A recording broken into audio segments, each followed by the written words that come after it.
This is the Mary Hytken Dumont Jewish University here at ASBE, and our focus is 4 lenses on the Bible that each commentator, I believe, has their own glasses and their own lenses through which they see the Bible. And last week we claimed that Rashi was looking mostly through the lens of meaning. He was trying to find personal and communal meaning in the text, and that was his greatest motivation in writing the commentary, even though he says that he's here to interpret the pshat, the simple meaning of the text. But we said that no, he's actually interested in preaching and sharing messages that he thought would be valuable, and that's really his legacy, and that's why he's so popular. This week we turn to a different commentator from a different community.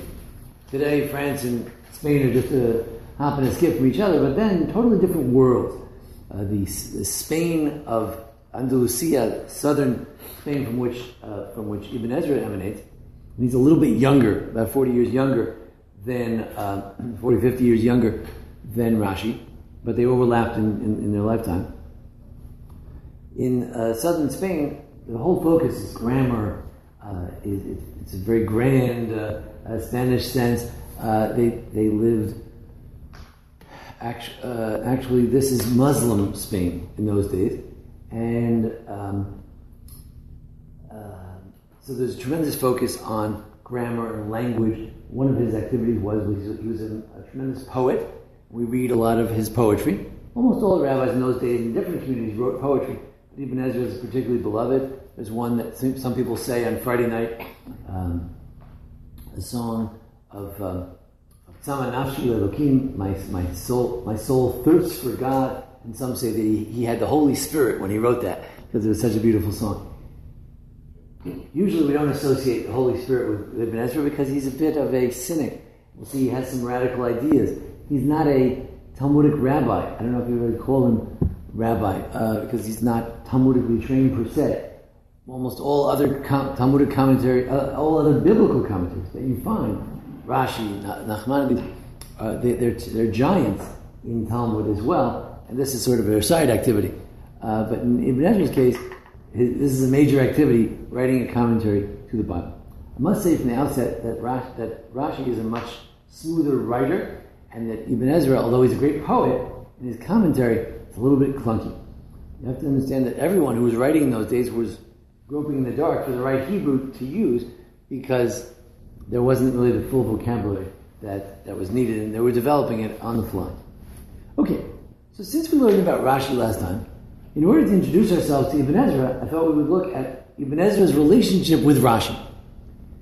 You would think that he would, since Rashi's commentary preceded his, he would always sort of play off Rashi, but the sense is that only sometimes he's commenting off of Rashi. There's a list of about 15, 20 times that he actually cites him or quotes him.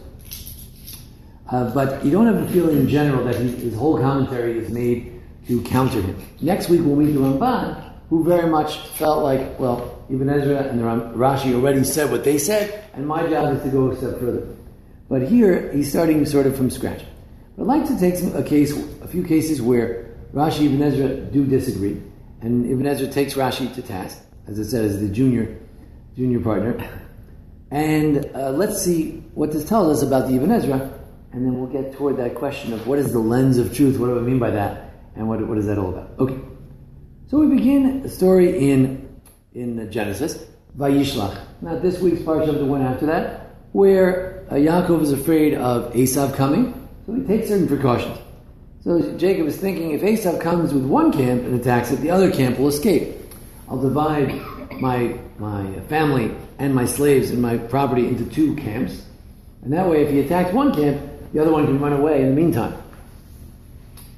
Now, and then one camp will be left as an escape, or will be a refuge. Pleitim, the DP camps were called Machanot Pleitim. The displaced person camps were called Machanot Pleitim. People were left over, survivors. So there'll be one camp that will survive. So let's look at Rashi and then Ibn Ezra. Who would like to read the Rashi for us? Then the remaining camp may escape. Lenny, would you? Then the remaining camp may escape in spite of him. I will fight against him. He prepared himself for 3 things: to give him a present, as it states in Genesis 19:22. So the present says before but prayer, as it states in Genesis 19:10. And he said, God allowed Abraham reward, as it states in this verse, for the remaining camp may escape. Okay. So Rashi citing the Midrash Tanchuma. Rashi citing the Midrash, citing earlier sources, citing the rabbinic sources, says that he prepared himself for three things. He prepared himself in battle. It's a battle plan. He'll be attacked from this camp, the other camp will escape. He's also going to propitiate. He's going to pray. He's going to throw himself on the floor. He's going to give a gift to the enemy brother, and he's also going to pray to God. So he takes these three-pronged approach. So that's a midrash. But he claims that when one camp will be left over, so it's hard to know what Rashi means. He says, per force. In other words, in spite of him, he says, I would translate per force, that he will definitely have one camp left over. Ibn Ezra suspects that that's a pietistic statement. That Rashi believes that, well, surely I'll have one camp left over. You know? So, now, we're trying to determine the simple meaning of the text. So you say, well, here's a fellow who's very afraid of his much stronger brother, much more capable, from a physical point of view, much more capable brother. He's coming with 400 men to attack him. And he's just a bunch of kids and farmers and shepherds. So what are we going to do? But Rashi says, no, per force, there will definitely be one camp left. So the Ibn Ezra says, that's not the simple meaning. It's not the simple meaning. You think because you're reading the Midrash that he's going to have a prayer and all that, and you're such a pious man, you think that he knows that there'll definitely be one camp left. He says, I don't think so. So let's take a look at Ibn Ezra. Who would like to read that? Joe, would you read it for us? Yeah. And the remaining camp can remain. Perhaps it'll be the case that they will run away. Or his brother's anger will abate with his attack on the first camp. Or reprieve and rescue will come from God. And similarly, if the Arameans prove too strong for me, you come to my aid. Yes. So this may relate to Ibn Ezra's theory about Arabic and Hebrew. Ibn Ezra lives among Arabs and who had taken over part of Spain, and so he's very, very, very familiar with Arabic. And apparently, there's a pay in Arabic which means and then. So he thinks that the vav, the and, in this word, in this phrase, and the remaining camp will be left over, means and then hopefully there'll be a camp left over, and hopefully then there'll be a camp left over. But it's not necessarily so. Maybe God will save me. Maybe his brother's anger will abate. Maybe he'll maybe reprieve and rescue will come from God. He's not sure. However, what does Rashi say? And that which Rav Shlomo Rashi. Notice, so we call him Rashi. In his day, he just called him Rav Shlomo. Among his grandchildren, he was very much known as Rashi. But for the Ibn Ezra, he's just Rabbeinu Shlomo. Okay. Go ahead. That he would be a remnant by force, as a way of drash, midrash. So, firstly, he dismisses Rashi by saying that's midrash. We, the Ibn Ezra, Rashi, we're trying to give the simple meaning of the text. Don't tell me the midrash. If the midrash is a simple meaning, fine. But this is just pure midrash. But why though? I don't really understand. Why it's not. Why? It's not right. a simple meaning. I don't really get it. I think he senses that it's a very fine point here, and a lot of the Ibn Ezra I was trying to portray tonight are difficult. It's difficult. He's intentionally cryptic. Just like the Rambam, when he wrote his Guide to Reflect, or when he writes his general writings, kind of hides some of his ideas. There are some radical ideas in the Ibn Ezra, and he hides them. I believe that in this case, he senses and smells a pietistic reading. That since we all know that Jacob survives, and since we all know that God protects the Jews, so therefore surely the meaning is, and surely I will survive. But we know that Jacob is deeply distressed. He's worried. Who says he's necessarily going to survive? He says per force. Rashi's saying, I will definitely survive. But Rashi is saying that about the Parsha. Rashi's saying about the Parsha? Says, surely I'll survive. Comes Ibn Ezra and says, how do you know that? That's just midrash. The idea that a man who's deeply worried feels guaranteed that he'll survive. That's Midrash. Why would he pray? Why is he praying if he knows for sure? So we're getting into the question, when a holy man, a prophet, is worried, how worried is he? Can a prophet be truly worried, or does a prophet always know, well, I'm the child of Abraham and I have a blessing and everything will be fine? How does it work? Are these characters real characters like you and I who have to be afraid and scared, or are they different? Rashi makes them special. Go ahead. And when Hashem said to him, your seed will be like the dust of the earth, he didn't know it referred to these people now or to others. Joseph Okay, so here we go. Let's just analyze that. Okay. Yes, he was promised his seed would be like the dust of the earth. So if Esau destroys his entire camp, how is he going to be like the dust of the earth? Yes, but that can happen later. Abraham only had one son, and his seed were like the dust of the earth. What if all the 12 sons and all their children and all the slaves, what if it all goes away and he only has one left? Or if he was conquered, he would be the dust. Right. It could be a different interpretation, right? Right. And then similarly, he gives corollaries. Go ahead, Joseph. Joseph was sold when he was alive. And he didn't know, for the prophet doesn't know the hidden things, but Hashem doesn't reveal it to him. Elisha says, Hashem has hidden it from me and didn't tell me. So he brings a wonderful proof from Elisha, from the book of Kings. Elisha was a student of Elijah. He was one of the best and most miraculous prophets ever, prescient people you could imagine. He knew when people were coming to visit him. But there was a case where one of the boys who was taking care of him died, and God didn't tell him. There are times when God doesn't tell you. So he may not have known if he would survive this or not. So I think Ibn Ezra is suspicious of Rashi's pietistic reading of this text, that a holy man is always assured of his survival, right? You can look back at people who survived the Holocaust, and some rabbi or a holy person in your shul, and say, well, surely they trusted the whole time that everything would be great. I think most of us would feel that was reading backwards, and it was presumption. Okay, so number one, we see that Ibn Ezra is claiming to be more pshat, more simple reading, whereas he claims that Rashi is a fanciful reading. Now, we can defend Rashi here and say that it's a simple reading. He said the words, and it will be a survival. So we, the readers, could read that there you go. He said he would survive. Isn't that beautiful? Rashi said we shall survive. Ramban, perhaps using the lens of meaning, actually says about this, and I'm going off topic a little bit because that's next week's topic, but going back to last week's lens of meaning, Ramban says this could be a hint to how Jewish communities work. Some of us are in Australia, some are in Budapest, and some are over here, and there's always a camp that's left, and Jacob said those words. He sensed that that's how Jews will survive. They'll be divide and conquer, divide and survive. And so it could be that Rashi is heading more toward that lens of meaning. But Ibn Ezra is not so interested in meaning. He wants a simple meaning. Simple meaning is the man is very scared of his brother. He has no idea what's going to happen. Period. Don't give me any pietistic prophetic readings unless we're told that he has a prophecy that he's going to be okay. Specifically in this case, we assume he's scared. Moving along. Then he makes fun of Rashi's Arabic. In the next section, he says, right? He said that the Arabic, the man. It's not important what the Arabic is, but the point is, Ibn Ezra views himself as more of a sophisticate than Rashi.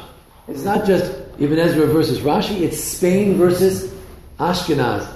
They view themselves as sophisticated philosophers, etc., grammarians, and poets, and they view the people up north as knaves, as simple Talmudic scholars who didn't understand things about Hebrew and simple reading of the text, and in fact he likes to make fun of Ashkenazic poetry as overly sophisticated and not elegant and beautiful enough. So he makes fun of Rashi's obvious lack of knowledge of Arabic, and it's admirable that Rashi tried to get some information about Arabic, but he kind of makes fun of him by saying, whoever told him that was wrong. In other words, I don't even imagine that he knew any Arabic, but whoever told him that was wrong. The one who told Rashi that is wrong. Okay, Rabbeinu Shlomo. Okay. Moving along. Page 2, the next source. Case of Jethro. So again here, I'm not quite sure what he's getting at, but let's try to understand the debate between Rashi and Ibn Ezra on this next case. So let's read the verse first. Scott, would you read the verse first, but when Moses? But when Moses' father-in-law saw how much he had to do for the people, he said, "What is this thing that you are doing to the people? Why do you act alone? While all the people stand about you from morning until evening?" Yes. We know that Jethro tried to give his son-in-law some advice. He was very kind, and Moshe hadn't delegated anything. He was doing everything by himself. And he told him, "You're going to die from this. You've got to delegate. So you should create a bureaucracy underneath you, and you should deal with the big cases." So he said, "Everyone's standing over you from morning to evening." So the commentators are wondering, what do you mean standing over you? What does that mean, standing over you? So here, I don't think we have this Rashi. Sometimes we don't have the supposed commentary that Rashi supposedly had. He had a different text. But let's see what he says. Rabbeinu Shlomo. Scott, would you continue? Rabbeinu Shlomo said that the problem was that Moshe was sitting alone and Israel was standing, and it is not nice. No, right. Here Moshe was sitting and everyone was standing. So he says, that's not nice. That's not musar. It's not an ethical kind of a thing. What's your reaction to that? It's not shocking. Why? The clear meaning of that is that everyone was standing around doing nothing while Moses was doing all of the work. Oh, interesting. Oh, interesting. You don't see that from Oh, the text yeah. at all. Yeah. All you see is that Moses is sitting and everyone else is standing. Mm-hmm. Right, but what's the context? The context is he's judging. And when you judge, who sits? The judge. Judge. And the people? Stand. They stand. You take the stand, right? But today we let them sit. But usually you stand when the litigants come forward. It says in the Torah, those who have dispute should stand up and stand before you. It says stand about, not stand around. Mm-hmm. So it doesn't say necessarily that Moses was sitting. It does. Where is it? It does right before that, yeah. Oh, okay. All right, good. Let's see. The translation. No, yeah, the translation is very bad. It says you act alone. It should say you sit alone. Yeah. Why do you sit alone? I'm sorry, it should say that. Mm-hmm. But in any event, the Ibn Ezra says that he was sitting, and everyone was standing. Right, it says your shade. So finish up, Scott. And Moshe. So now Ibn Ezra will tell us what he thinks. Go ahead. And Moshe did it the right way, for a judge sits in a disputed stand, and he only asked about it in that he was alone to judge, and there were no judges to help him. Now, the only thing that the father-in-law complained was he was alone. That's the emphasis. Underline the word alone. Don't underline the word sitting. There's nothing wrong with him sitting. That's what judges do. So again, you could just say, two people reading the text. You might say that Rashi's being overly picky. Rashi wants every word to have meaning. So if it's a complaint, and the complaint is, you foolish son-in-law, every word should be a complaint. You're sitting, complaint number one. Everyone else is standing, complaint number two. But Ibn Ezra says, not every word has to have meaning.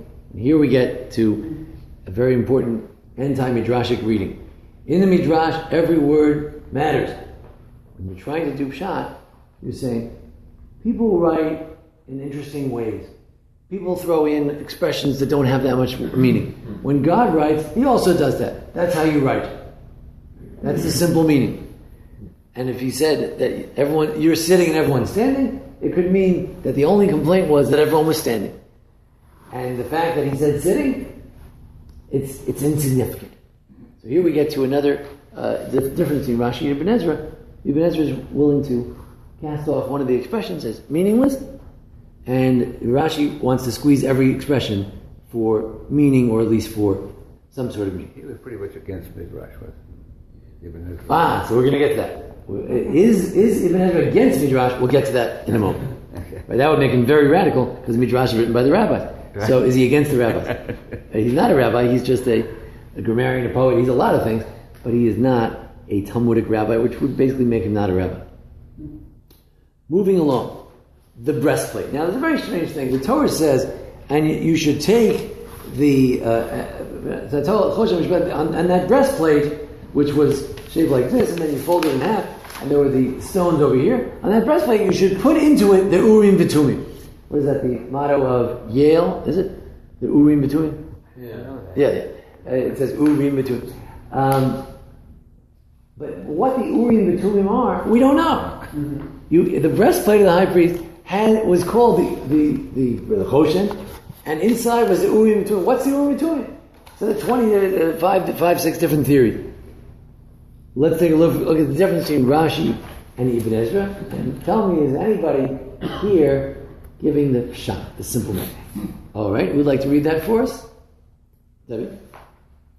We can say that the Urim are also the Tumim, because it says to the Urim and Tumim as opposed to the Urim and to the Tumim. In other words, the word "to" it says to the Urim and to the Tumim. So it's they're the same. I don't know. I don't really understand the argument. Let's continue.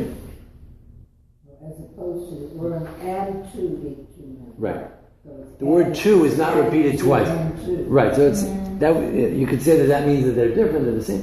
Anyway, let's continue. But Rabbeinu Shlomo. Rabbeinu Shlomo said that the Urim and the Tumim are the writing of the explicit name of God. So you take this Choshen Mishpat, you fold it up, you take the explicit name of God, which we don't know what it is, maybe the 42-letter name of God, the 72-letter, whatever it is, and you stick it inside, and now it's a holy thing, it's a prognosticating vessel, because now it has the holy name of God. Does the word Urim and Tumim, which means the lights and the whole thing, the pure thing, does that have anything to do with the name of God? The name of God is the light. It's hard to say. This is Rashi tradition. This is the rabbinic tradition. Go ahead. And if he had seen the writings of Rabbi Gaon, he would not have said that. Right. So, I'm sorry, I couldn't find the writings of Rabbi Gaon, but in any event, he's claiming that earlier authorities deny that that's true. Let's continue. One second. One second. Yeah, so I'm sorry, I forgot to translate that. So he says the truth. Oh, I have a short translation to the next paragraph. The truth is that it's like their name, and therefore he says what they actually put in there. Well, the Ramban summarizes what Ibn Ezra is very difficult to understand what he says. So the Ramban, living a little bit after Ibn Ezra, claims that what he says is he thought they were images that astrologers used to know the thoughts of the questioner. He used some kind of astrological copper thingamajig that had the zodiac signs on it, and he stuck it in there. One of the things that Ibn Ezra is an astrologer. Mm-hmm. And he believed in Greek/Arabic astrology. Now, is that the simple meaning of the text? The lights? The lights, it could be the stars, I don't know. So now we begin to see that when he approaches the text, he's looking at the simple meaning of the text, and he also thinks that there's always something astrological going on. If you want to prognosticate the future, you want to have something to do with the astrology. Strange. We'll come back to the Ibn Ezra and astrology in a moment. So we begin to see that there's more going on here than just Rashi says he's doing pshat, a simple reading, but actually he was more interested in meaning. He was more interested in midrash, traditional stories and legends and interpretations the rabbis had. But the Ibn Ezra was very interested in the pshat and the simple meaning. And we saw that sometimes he complains that Rashi's not simple enough. It's not the straight meaning. It's a forced meaning. But we also see that sometimes he wants to superimpose on the text something from astrology, which for him is equivalent to science. Don't look down at him because he's an astrologer. Look up to him. He's modern Orthodox. He believes in Torah and the science of the day, which was astrology, the four elements, what is it? Earth, fire, water, and air, wind. So he believes in these. He believes that this is truth. Okay, we're going to get back to truth. So is Ibn Ezra a man of pshat, of the simple meaning? Well, let's see what he says. In one of his books called the Safa, he wrote other books, Safa Bura, he says the following about Rashi. Who would like to read that? Nancy? He, Rashi, felt that he was in accordance with the way of Peshat, simple meaning, and his words are only Peshat when in fact. So he's rarely, so he claims, so the self-perception is that I, however, am completely Peshat, but he just told us that the Urim V'Tumim, the lights and the are astrological things that he has from the Middle Ages. Okay, so we've got some strange stuff going on. What about Ibn Ezra's stated purpose? See, unlike last week, where Rashi, as again, not a sophisticate, Rashi does not write an introduction to his commentary. Ibn Ezra, as a sophisticate, having read other treatises in Arabic, Judeo-Arabic, and things like that, he wrote an introduction to his commentary in a poetry form. And there he explains his stated purpose. Again, don't forget, Rabbi Dr. Chaim Soloveitchik, my teacher and professor, said that never believe someone in their introduction. We have to see what they do in the commentary, not in the introduction. But nonetheless, let's see what he says in his introduction. So there's a little poetic line there. And what does he say, Nancy? The foundation I will place my commentary on, which is straight in my eyes, which is to the face of God. Something like that. Here we may be getting a little bit toward that idea of truth. It's straight across the face of God, meaning it's what God intended. Something like that, right? But it's also pshat, simple meaning. All right. Arrogant to me. Rashi didn't come across that way. Yes. There are poems in which he's very humble. He said he tried to get in to see the Rambam. He went to Egypt and he couldn't get in. He was too busy and he's miserable and he was always poor. I guess he couldn't make a living being a poet and all that. So there is that image of him. But yes, in the commentary, he's brutal. We're pursuing truth after all. Let's continue another. Yes, in that introduction, he goes on. Go ahead. And because of the drash, the simple meaning pshat is not lost. For there are 70 faces to the Torah. So 1 second. So, just because there is drash, there's still pshat. So it's a wonderful dual system. I think it was Uriel Simon who wrote an article about the religious significance of the pshat. Even though the rabbis say that verse X means X, Y, and Z, but there's also religious significance to what you think the simple meaning of the text is as well. Of course, our lives are guided by the midrashic reading. That they tell us what to do. But we could gain insights and inspiration from the simple meaning apart from the rabbinic meaning, because the rabbis said, or they themselves said, there are 70 faces to the Torah. So when you read the simple meaning, that surely is one of the main faces of the Torah. Continue.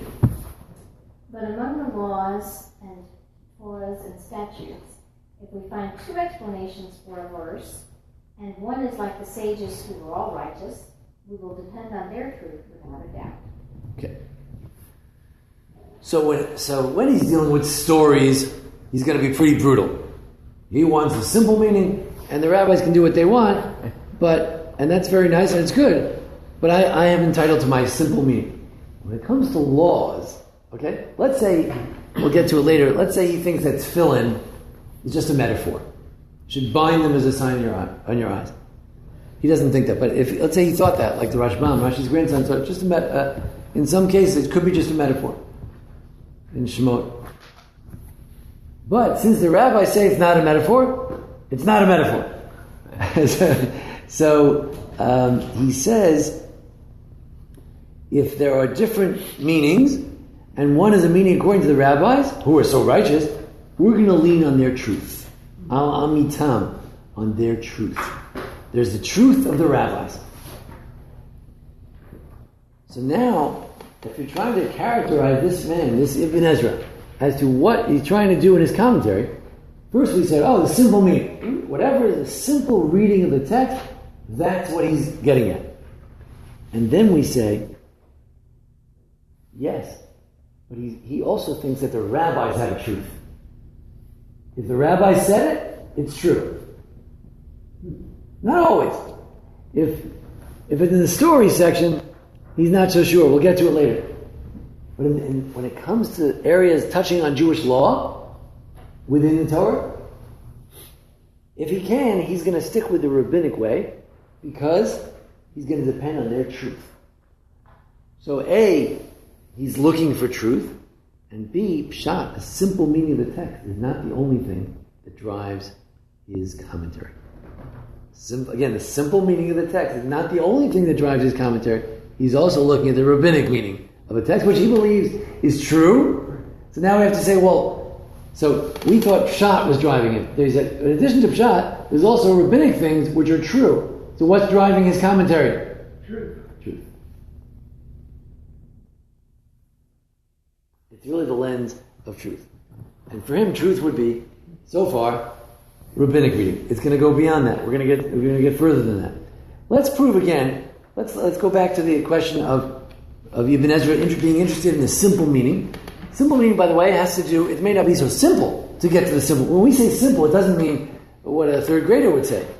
Simple is using all the rules of grammar and syntax and everything we know, philology that we know, comparative language. Then what's the simple meaning? Without being influenced by outside things, supposedly. So here's a famous Ibn Ezra about something we say in the Haggadah. We say in the Haggadah, my father was a wandering Aramean, and then he went down to Egypt, and Laban, who was Laban was the Aramean. He tried to destroy my father. You notice in the Haggadah, they're sometimes schizophrenic. The Haggadah is saying that Laban was the Aramean.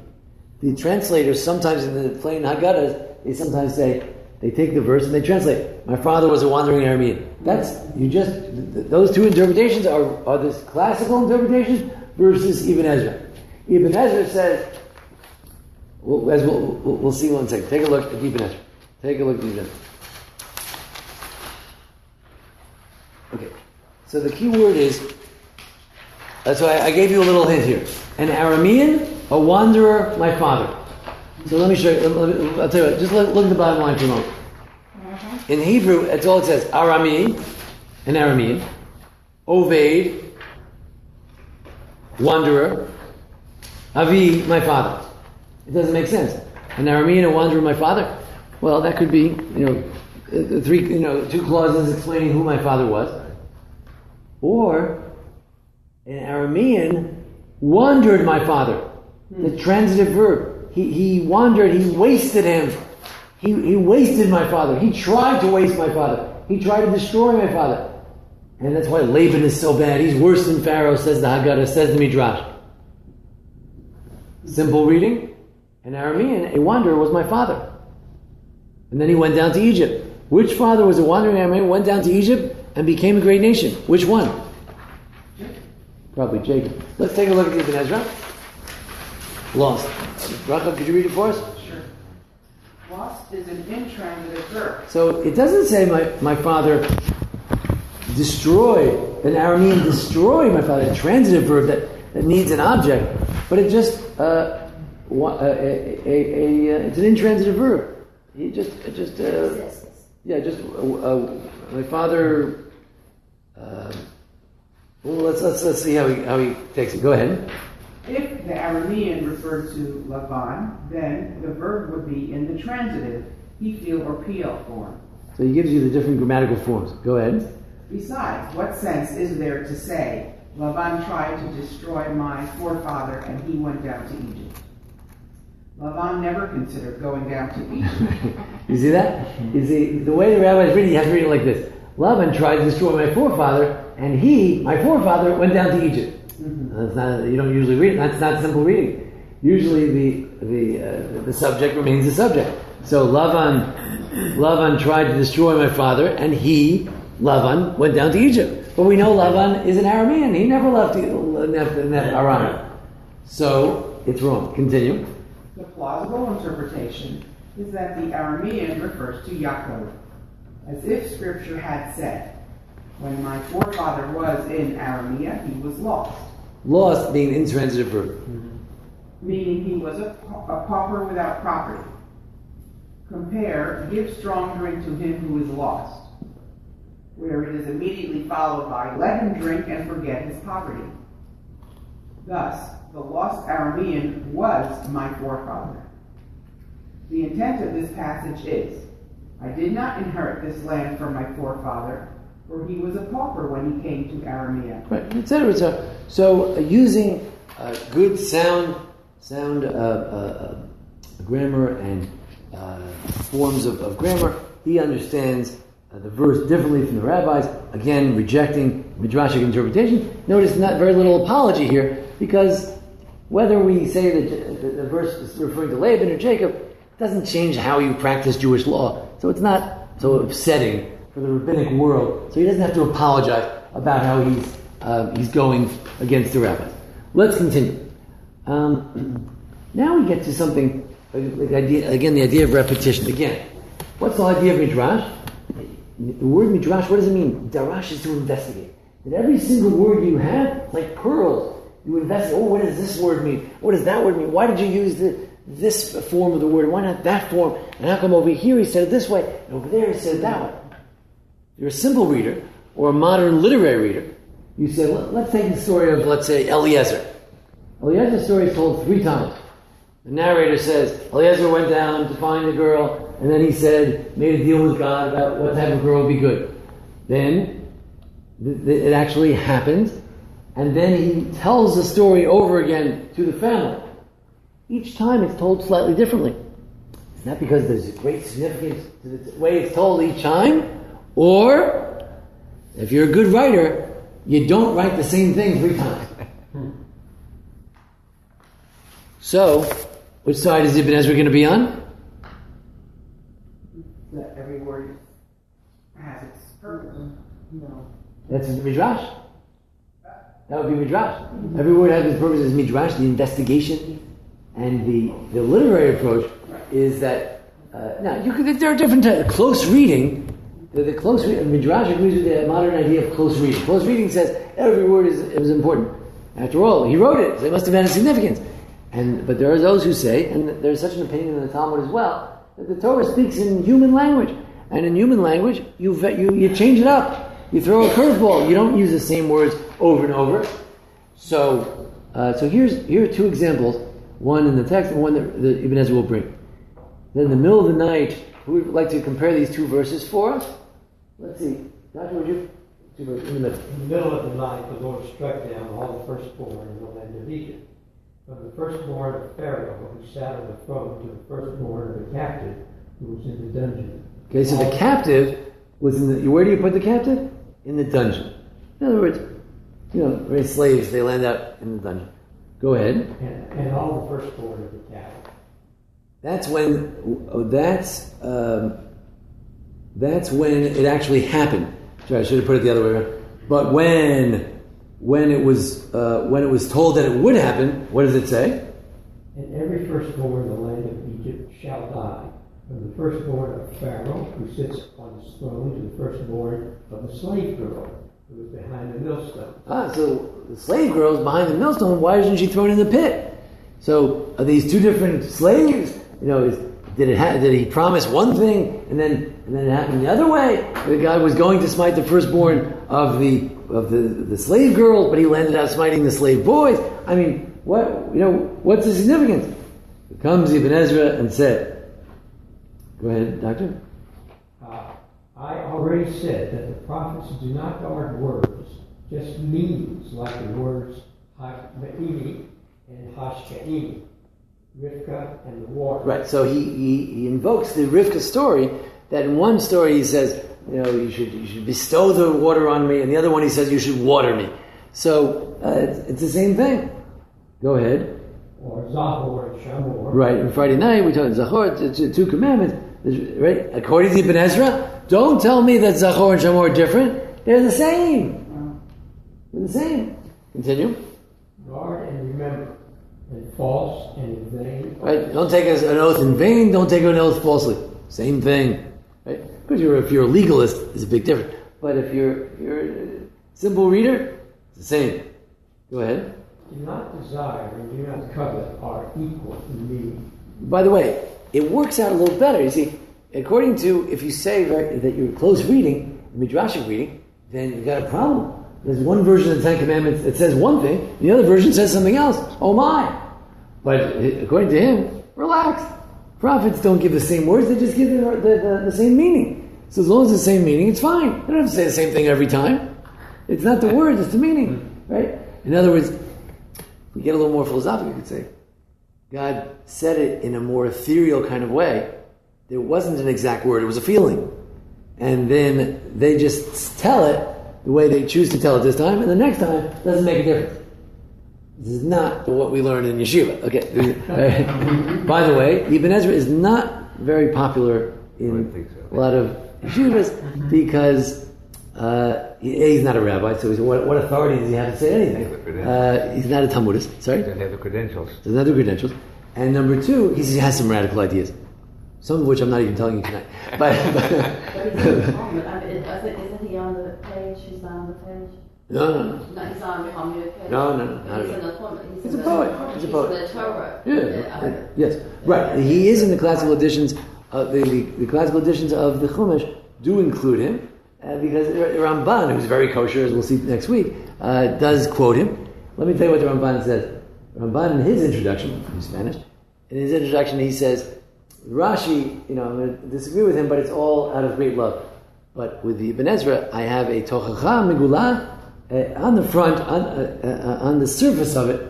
I'm just always rebuking him, but I have ahava nisteret, but I have a hidden love for. So that's I think the relationship of many rabbinic Jews with Ibn Ezra is they love the guy. I mean, he's such a great poet. We read his poetry in the synagogue.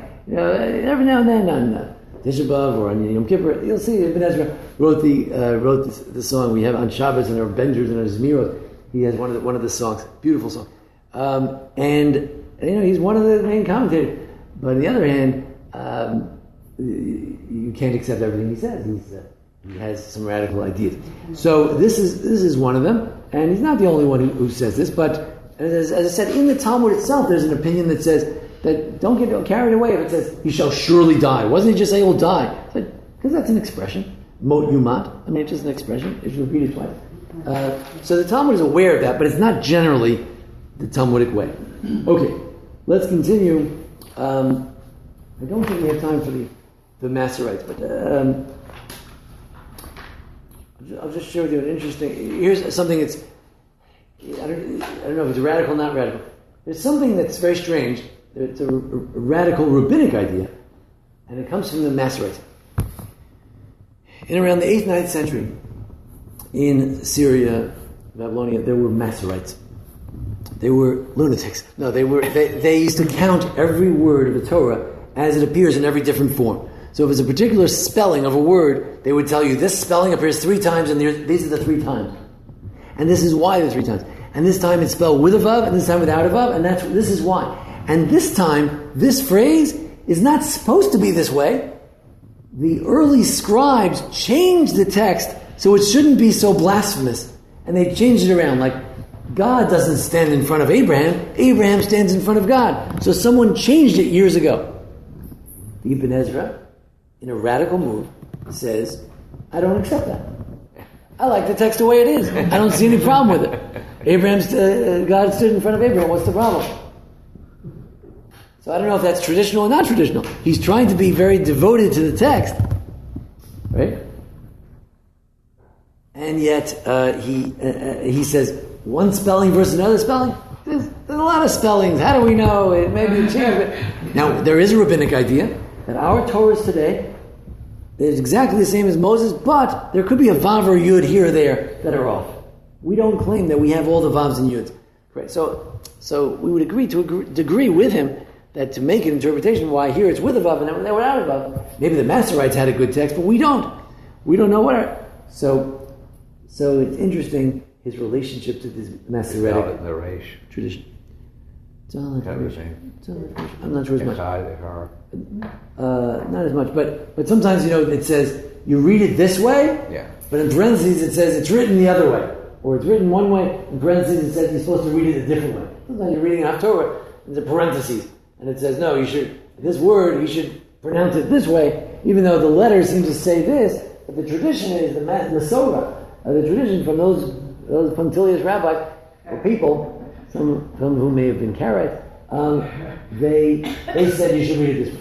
So he says it's not so important. What? In Megillus Esther we see it. Yeah, very strange. In Rus, there's a lot of there are cases where nothing is written, and the tradition is that you should read something.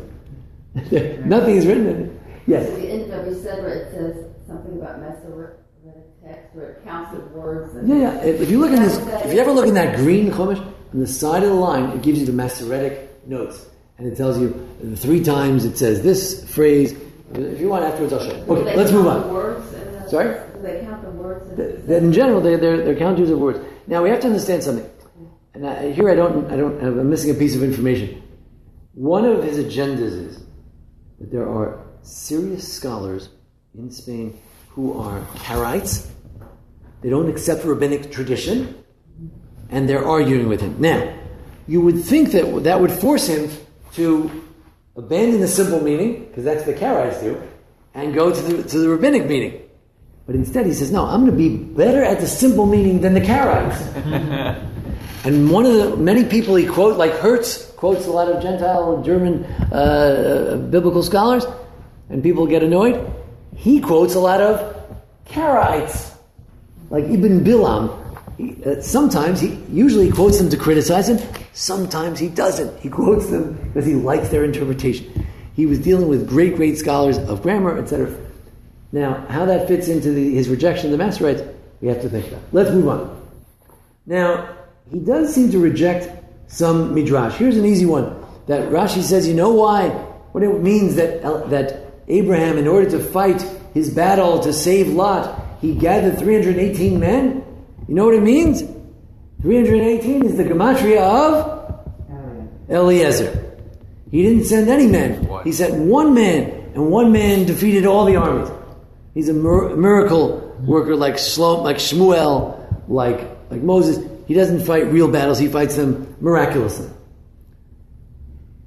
What's the basis of this? 318, and Eliezer, as I show here, it's the same, it's 318. So Ibn Ezra says, audaciously, Barbara? And the calculation. 318 men? No, the next one. And the calculation. And the calculation of the letters of Eliezer is the way of grammar, for the verse does not speak in Gematrias. Gematrias. For everyone who wishes can take every word for good or for bad, rather that the word means what it says. It's a very severe criticism of Gematria. If I say, I want to tell you, the Gematria of my name is Mashiach, so I'm the Mashiach. So what do you say? Yeah, so someone does a quick calculation and says, excuse me, your name is also Russia, a wicked person. You know? So the Gematria could go in many different directions. So he says, that's not a way to read the Torah. The Torah doesn't speak in Gematria. Even the rabbis admit that Gematria is a sort of just for fun, it's not really. But in any event, Rashi quotes this Gematria, and he doesn't like it. So he seems to reject, but he doesn't always reject the Midrash. Let's take a look here on page 6.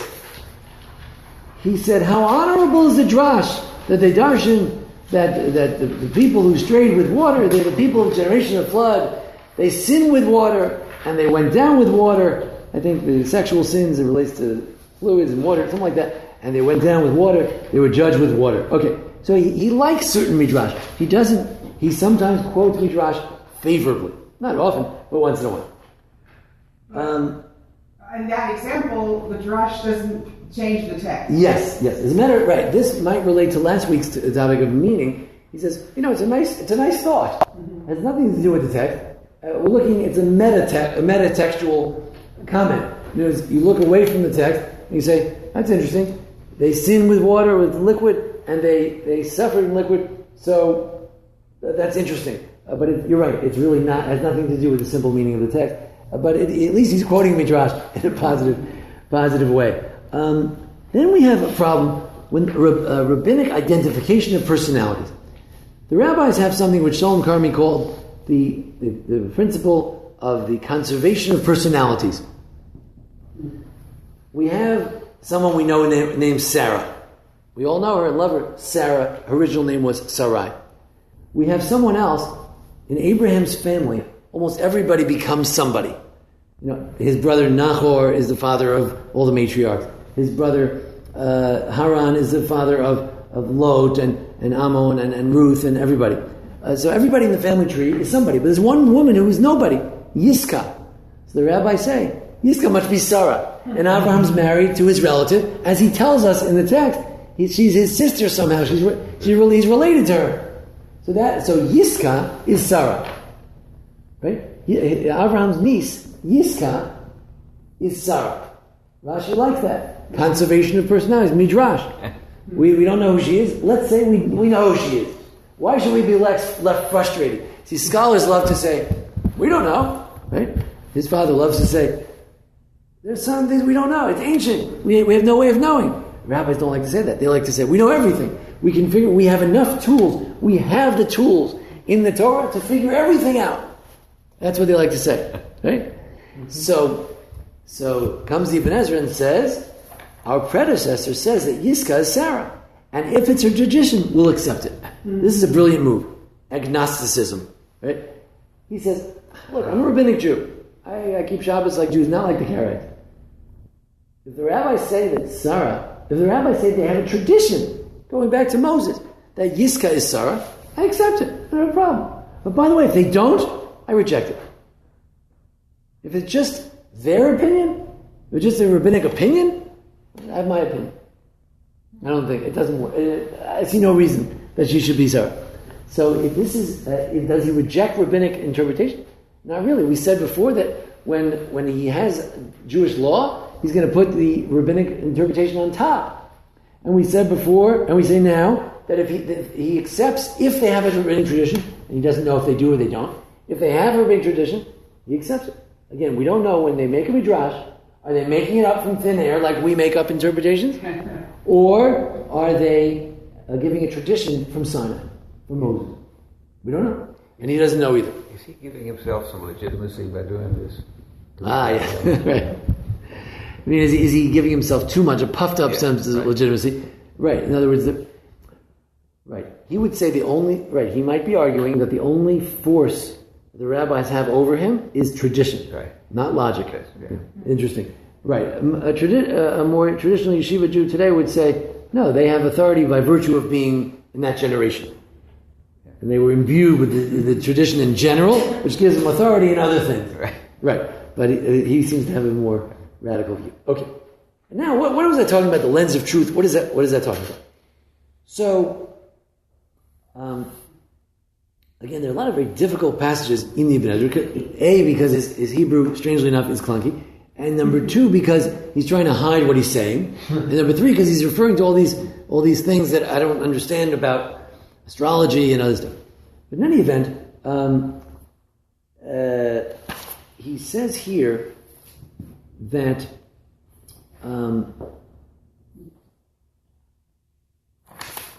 let's see. There's a lot to say. I don't want to overdo it. No, this is good. Keep going.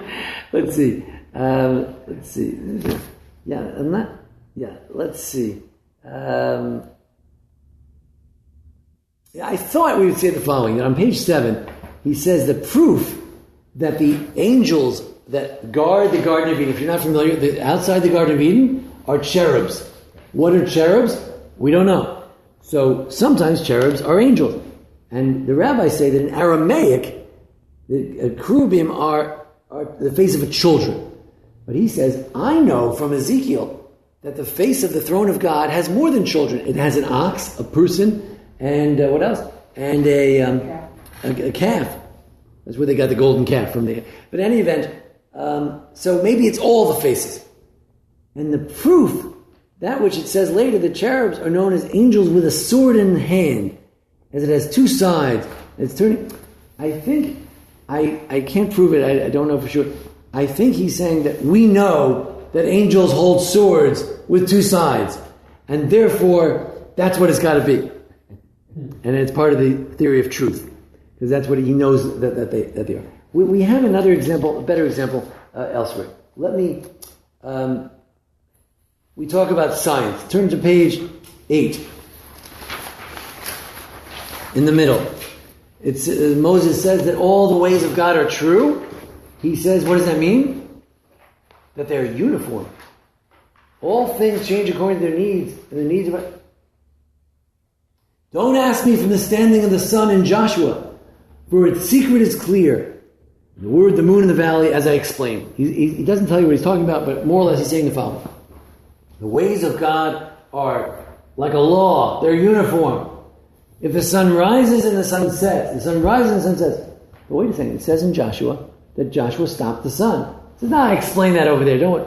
We don't have his commentary on Joshua, but you can imagine what he explained, not the traditional interpretation.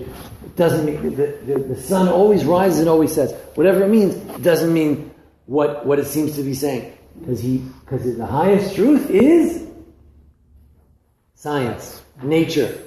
We know how it works. So what is the meaning of Joshua? The true meaning has to abide by the truth. And the truth is the sun rises and the sun sets. Laws of God, it says right here, Moses says at the end of the Torah, the laws are, all his ways are law. The ways of nature are a law. They're laws of nature. Or, it says in Exodus 23, you should worship God. God will bless your bread, will bless your water, and he'll take away all illness. So, he says the following. Who would like to read it? Nancy, would you read it on page 9, top of the page? Ibn Ezra. So this is apparently, in some of the so-called commentaries, it's actually a secondary commentary. His students wrote it. There's the long version and the short version. So anyway, they quote him. Go ahead. There are great sages of both Torahs, oral and written, and they did not engage in the wisdom of Toldot, so they could not explain the blessings. And I will mention some. Okay, so first he's saying, you all know that I'm not a scholar of both Torahs. I'm only a scholar of one Torah. I don't know the oral Torah. I'm not a Talmudic rabbi, says the Ibn Ezra. I'm just a Tanakh rabbi, a biblical rabbi. And again, I'm not sure you can be a biblical scholar. I'm not a rabbi. I'll take the word rabbi out of it. And they don't know the wisdom of Toldot, of how the souls come out of human beings, or something like that. I don't know exactly, something like that.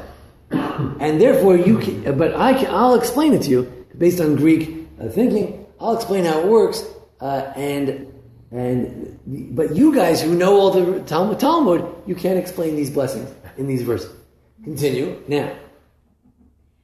Now, one who keeps the Torah does not need a doctor other than Hashem. Therefore, it says. Now, by the way, this is not some medievalist who's saying, "Oh, just believe in God." No, he's saying I can explain based on Greek science why all the humors and everything will work out great if you connect with your spiritual soul part of yourself, which is, it's like homeopathic medicine, that because if you had it all connected right, then you wouldn't be sick to begin with, you wouldn't get your allergies and all that, right?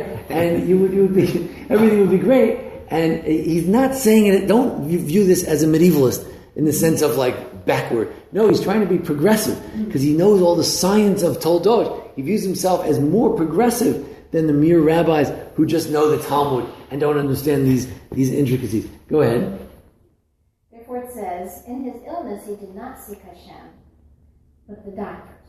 And one of the kings, it was terrible. He got sick, and instead of seeking the doctors, he instead of speaking God, he sought the doctors. Go ahead. And then there is the risk so he explains. I didn't translate the whole thing because I don't have the vocabulary, but he explains that somehow the transmission of your soul to the body, and somehow it gets disrupted, and something like that. And then he says also the spheres have an influence on our health. The spheres. But go ahead. And it will be according to every woman. Sorry. That she should miscarry, for the nature of the womb nourishes the children, or she will be barren. But if he clung to Hashem and his moled, meaning and that system of going from the spirit to the physical and all that. Again, I'm sorry, this is horrible theology from a modern point of view. I apologize for that. But my point is that he believes that this is how we're going to explain the verses. We're going to explain it based on this kind of medieval Greek, Arabic science.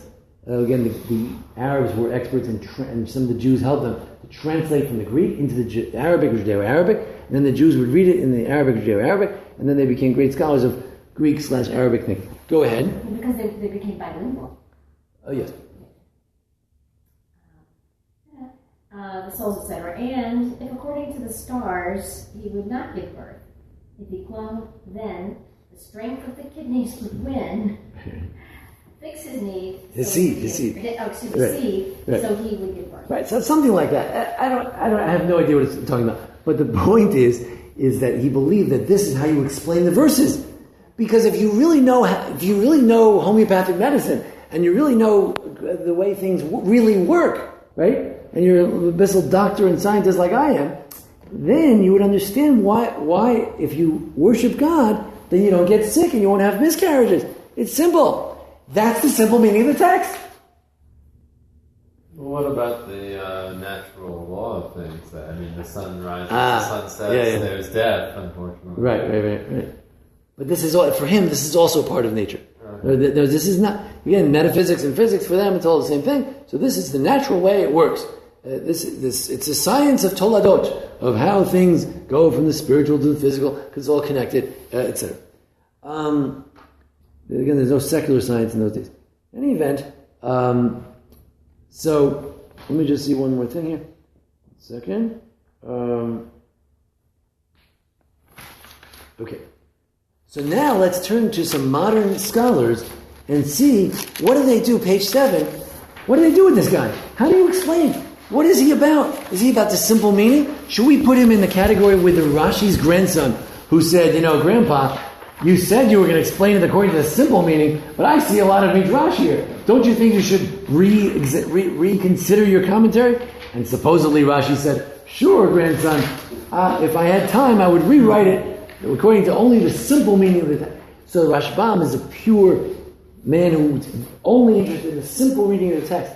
But what is this Ibn Ezra guy? What is he interested in? Sometimes he accepts the rabbis because he's not a Karaite, and it's very important to him not to be a Karaite because he's fighting them.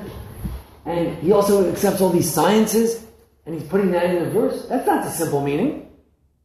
So what is this guy? So I was privileged when I was a young, master's student, and I was considering my PhD and all that in Jewish studies. So I went to the Congress HaOlami, the National Congress of Jewish Studies, and Professor Uriel Simon spoke, and Sarah Yeffet spoke, and they critiqued each other, and they had a somewhat picayune debate about what the Ibn Ezra is.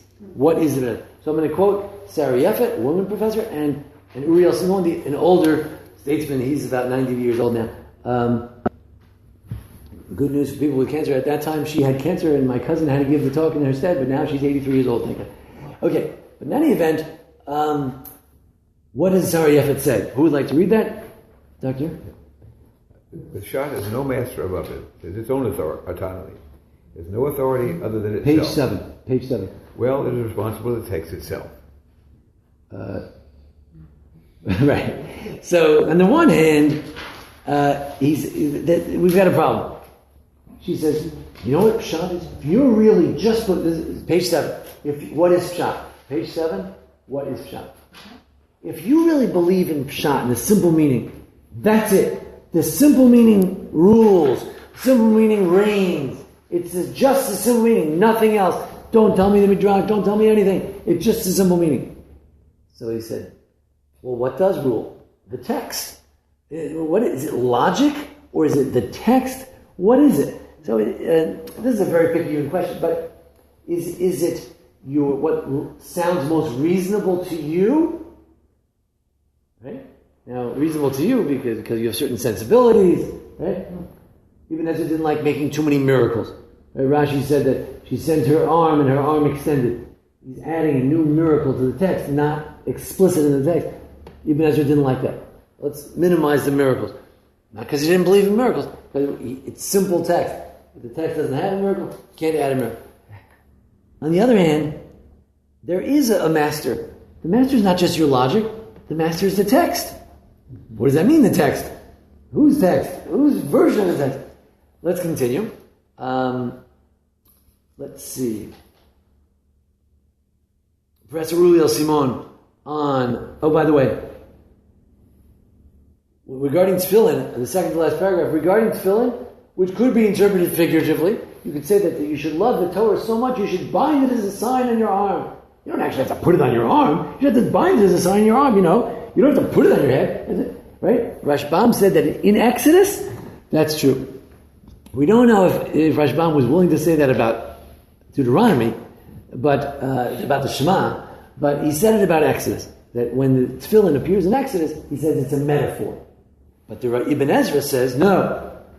What the sages transmitted to write the parsha, write these words, that's the truth. Is it the simple meaning? Arguable. Usually, if someone says, write this on your arm, I wouldn't take it seriously. I wouldn't take it literally. I would take it seriously, not literally. Right?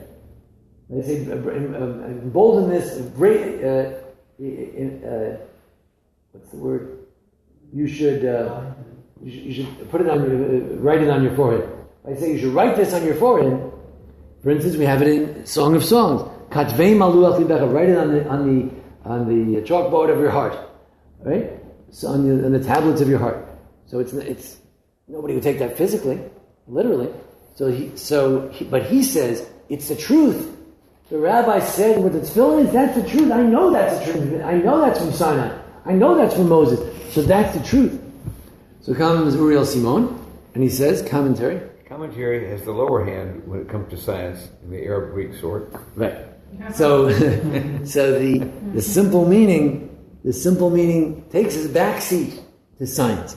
Continue. In the quest for truth, there's no room for compromise. The true researcher cannot be afraid of true conclusions, be they what they might. And one second. We turn to the last page. The last page on the bottom, one of the outside sources outside of his commentary, he wrote in the book, he wrote the following. There are, bottom of page 9, who would like to read that? There are commandments. What bracha would you? Oh, I'm sorry, bottom of page 9. Yeah. There are commandments which are clear, and some we don't know them in truth only from the holy transmitters of the Torah. And without them we could explain many ways. And there are mitzvot which we got from them not mentioned in the Torah, and in general. If not for the Anshei Knesset HaGadolah and the people of the Mishnah and Talmud, our Torah would be lost. For all this kept it up and explained it well, and all they received. And sometimes they find clear evidence in the Torah, and some by way of drach, and some by way of hints in the text. And after the and those who understand can tell when it is simple and when it is drach, for it is not all the same. So he's claiming as follows. There are parts of the oral tradition, part of the Talmud and the Midrash, that are clear laws, and they have a basis in the text. Some laws are just hinted to in the text, and some laws are not really hinted to very well at all. They just sort of tagged it onto the text. If you have a discerning eye, you can determine when it's true, or when the rabbinic reading is a simple reading, when it's just tagged onto the text as a midrashic reading. And I am discerning enough that I will determine that. But I'm determined to tell you the truthful meaning of what the text is. I'm not going to tell you that the midrash is the pshat when it's not. The pshat is the pshat. So ultimately, he's interested in truth. And so let's go back and ask a question. I'm a Jew and I want to read this Torah in a way that makes the most sense. I'm a reasonable man. I'm a man of reason and logic and science and philosophy. And I want to read it in a reasonable way. So I come to the text. What are my tools that I use to be reasonable? Go ahead. What are the tools that one uses to be reasonable about your reading? Logic. So just plain brains.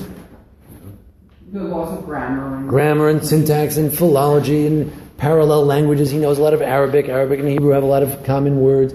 He knows some Aramaic from the Talmud. He's not ignorant to the Talmud. Okay. And then what else? Common sense. Common sense. Right. Rashbam developed a whole theory, and this is did some work on this in my master's level. Rashbam developed a whole theory of the way things work. There are books like The Way Things Work. He was very aware of the way things work. How when someone is lowering the bucket of water, how does it work? And that's how you read the text, the way it works. How do you change a tire on an ancient wheel? I don't know. And that's how you should read the Talmud, the Bible, the way things are. And so you bring your common experience. And Rashi and Rashbam were experts in realia, in how things work, how you make wine, because the Talmud discusses it. How you, pluck something from a tree. How you pull the scab off your finger. They need to know these things to explain the Talmud and the Torah. And then, if you happen to be sophisticated and a scientist and a Westerner and an Andalusian, the grand early Spanish people, you know how you're going to also read it? You're going to read it through the eyes of the science of your day. And again, don't make fun of the science of their day. One day they'll make fun of the science of our day. Not as much, I hope, but they'll make fun of it a little bit. Right? We're going to advance, hopefully. So he was sophisticated in his day, and to him, there was no difference. Reading it with the rabbinic tradition is a true reading, makes it a really true reading. It's something I bring to the text, and I say, I'm not going to drop this. I know that the rabbis have certain traditions, and look, it's a reasonable reading of the text. So I'm going to say that this is the truth of the reading of this text. And I'm also going to bring to it my scientific knowledge, which we would consider pseudo-scientific. We would consider public sometimes. But that's how he's going to bring the four elements and all these things to the reading of the text, because that's truth.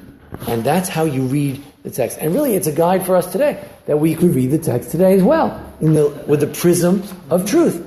In other words, if you look at the issue, for instance, of evolution, we would say, the preponderance of evidence from DNA to science, anthropology, and skeletons and excavations, etc., is that there was some sort of evolutionary process. Who guided it, how it happened, whatever the detail. We don't. Obviously, God's in charge of everything. But I'm going to read Genesis in light of that because I'm a believer in truth, and truth is a broader concept than just what it says in the Bible.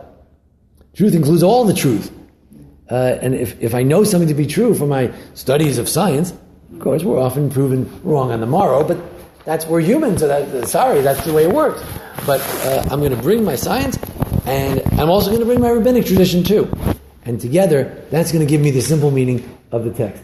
So Rashi was quoting the rabbis because he just couldn't help it. It was so good. He wanted to give you the simple meaning, but he was so excited about this interpretation that he wants to give you a nice lesson so you can go home and teach it to your children and to your parents so that's why Rashi quoted Midrash. Not because it was a simple reading. When he met with his grandson, he probably had to say, yeah, it's not really the simple meaning. I know I kind of got off the program, I'm off the wagon, I'm sorry about that. But the truth is, he couldn't resist because he understood as a good educator that he's not here to give you philology. He's here to educate your children and make you into good Jews who believe in all sorts of things that he wants you to know and believe. Ibn Ezra quotes the Midrash, not because he's interested in the lens of meaning, it's the lens of truth. He wants to get to the truth. So, you know why he accepts Midrash? Not because, he really is a radical. He doesn't believe in any of this stuff. He believes there's some element of biblical criticism and stuff of, a verse here or there or a phrase here and there that may have come in later authorship. He has all these radical kind of ideas.